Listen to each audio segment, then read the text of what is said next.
Just a few months after the demise of the Dreamcast, Sega began an aggressive change in strategy by signing on as a third party for nearly all of its former competitors.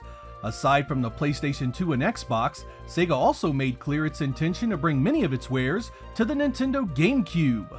Originally released in 2001, I was initially intrigued by the console's opening volley of releases, specifically the gorgeous Star Wars Rogue Squadron 2. It clearly showed the GameCube had the chops to display some pretty impressive graphics. Along with a few other winners, the end of 2001 proved quite nice to be an owner of Nintendo's brand new 6th generation console, especially for its asking price of only $199. As 2002 came into focus, an entire world of Sega goodness began opening up on the GameCube, including a handful of releases that I consider absolute classics.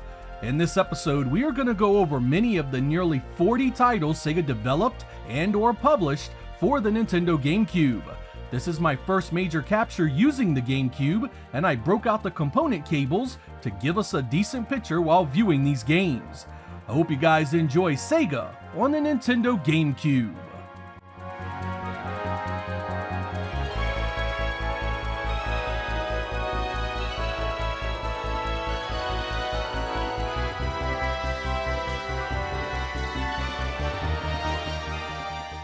We began our journey with Super Monkey Ball, a sort of remake of a game called Monkey Ball that first appeared in the arcade for Sega's Naomi platform. When it showed up at the launch of the GameCube, it came with nearly 100 stages, 4-player contests, and a slew of awesome party minigames. Don't let the cute little monkey throw you off. This is a crazy fun time and takes such a simple concept as rolling a ball to an exit and makes it really addictive. Get a few buddies together for some monkey golf, monkey billiards, and monkey target, and you have a night of endless laughs and fun. It was the reason to have multiple controllers when you first bought the system.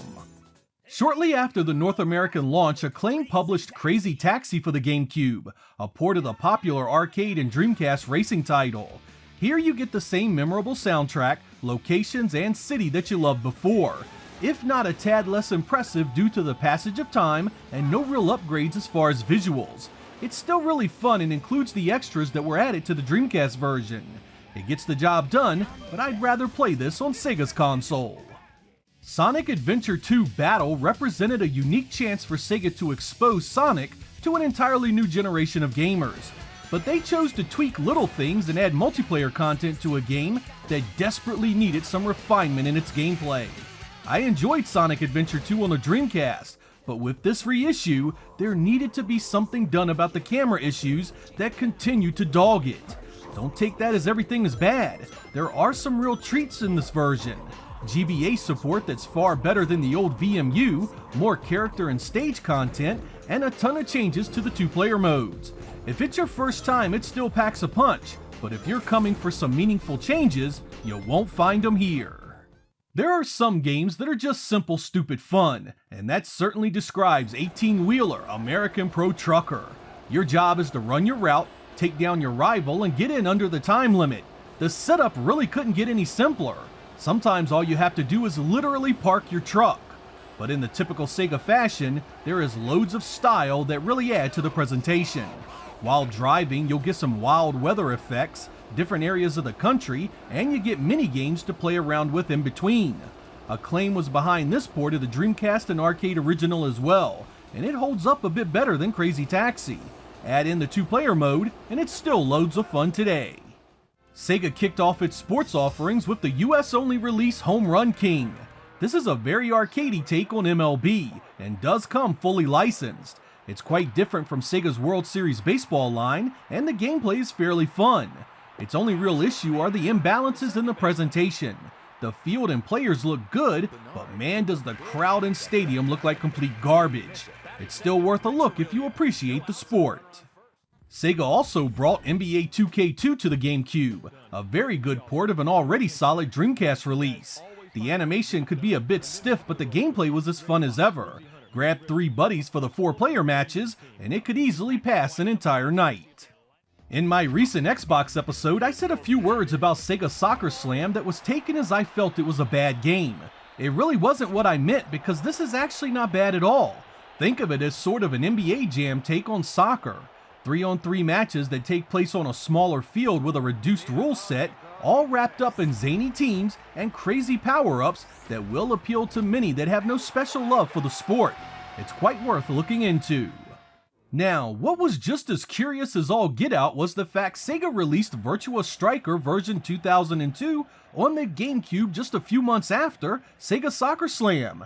And if Virtua Striker 2002 had been a hardcore sim of the sport, you could have at least understood that. But it wasn't, at all. It's as arcadey as arcadey gets. The visuals are great, but flooding the market with two options like this seemed like a really bad idea. Those that want a quick flash in the pan here and there may enjoy this, but hardcore fans should stay far away from it. Beach Spikers Virtua Beach Volleyball was a port of a Naomi 2 arcade game that I thoroughly enjoyed. The visuals are great, the gameplay is easy to get into, and it has 4-player support. You can even create teams. I can't really say that I've played many great volleyball games, but this one is a real gem. When I played NFL 2K3 for the first time, I just knew Sega Sports was coming into its own. The visuals, the AI, the playbooks, the presentation, it all just screamed a level of quality that really started to pull away from EA in its Madden series. The Gamecube version was just as nice and supported 4 players at once. Sega did a bang-up job on this port, right down to a killer franchise mode. Less than a year after the first Super Monkey Ball, Sega was back with a part 2 for Nintendo's powerful little cube. And man, it was amped up with a ton more to do. Monkey tennis, monkey golf, monkey soccer, monkey baseball, and tons more await you and up to 3 of your friends. Of course, it still has the story mode and single-player content if you're all alone. Sega was crushing it with their sports titles on the GameCube early on, so it was no surprise to see NCAA College Football 2K3 show up as well. Much like their NFL series, this exudes quality start to finish. Excellent visuals and gameplay capture the look and feel of college-level football perfectly. It was almost like being in the real thing. Sega's NBA 2K3 was a nice step up from the previous release, and we got it just 7 months after. The addition of the ESPN coverage added some much-needed authenticity to the feel, and the 4-player support returned. It even had a street mode to mess around with outside of the stadium. Phantasy Star Online Episode 1 and 2 was a combo game that included the content found in the Dreamcast original and brand new content created just for this release.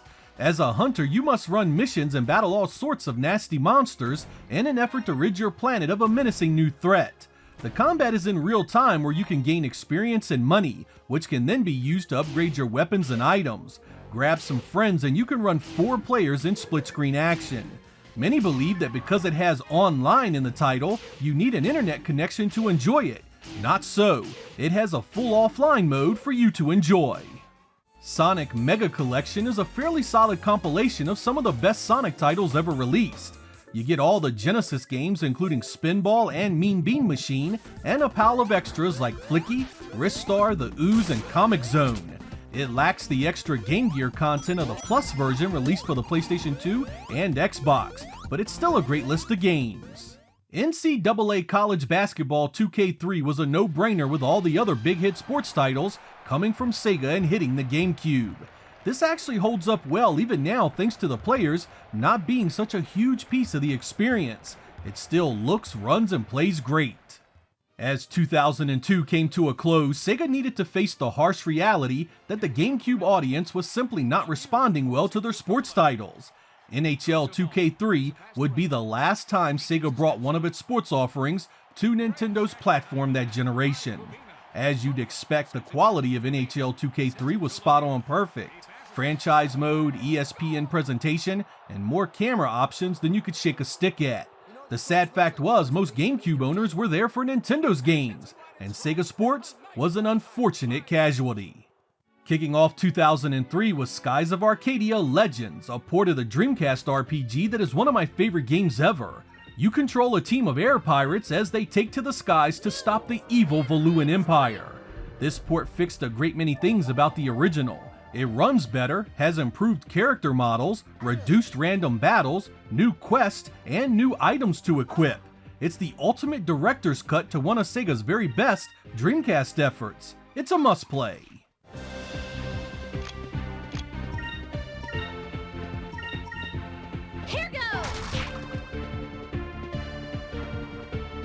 moons, give me strength.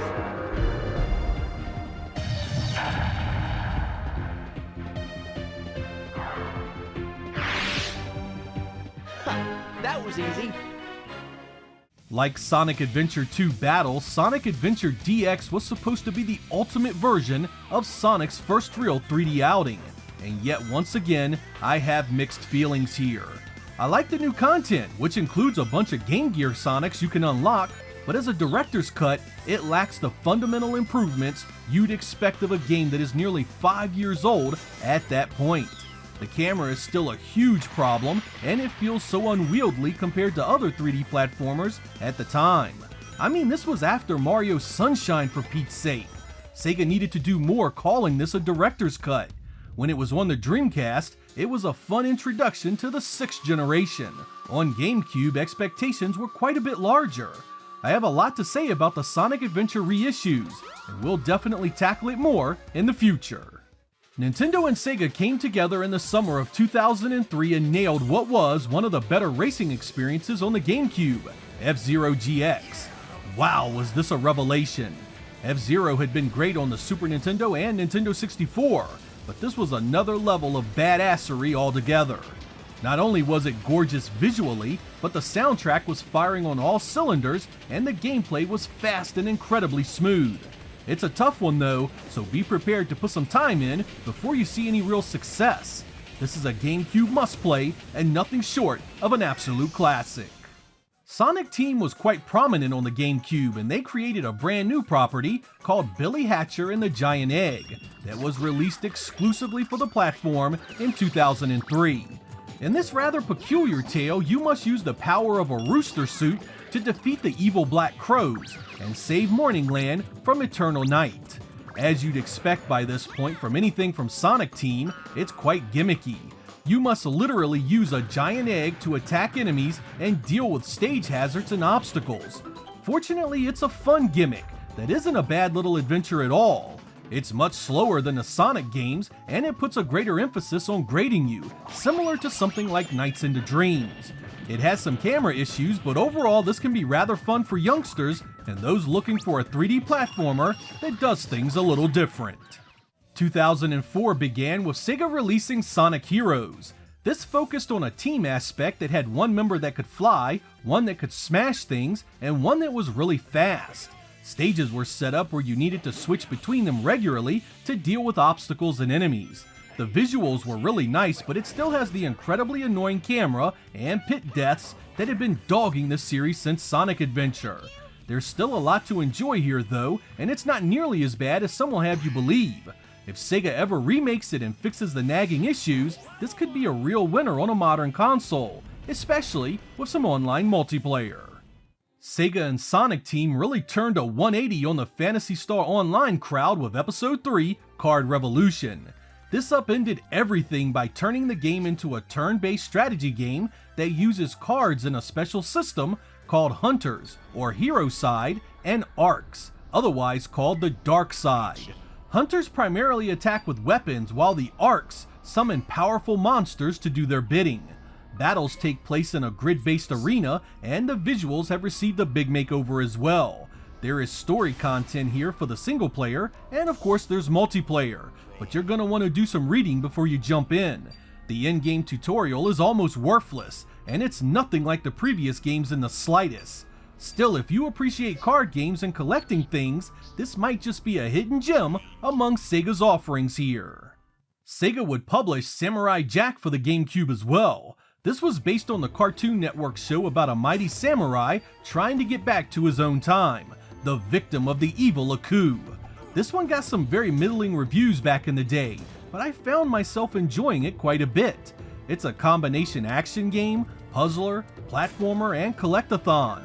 Jack runs around with his trusty sword destroying robots, saving prisoners, and picking up additional items like throwing knives and arrows. The difficulty of this one is quite tame, so it's tailor-made for the younger audiences. But even older gamers may find some fun here. The visuals are a bit plain and the characters look funky, but I had enough fun with it to finish it way back in the day. Give it a shot if you enjoyed the show. Puyo Puyo Fever was on the GameCube courtesy of Sega. You know it, you played it, and if you enjoyed it, it's just as nice here as it is on other platforms.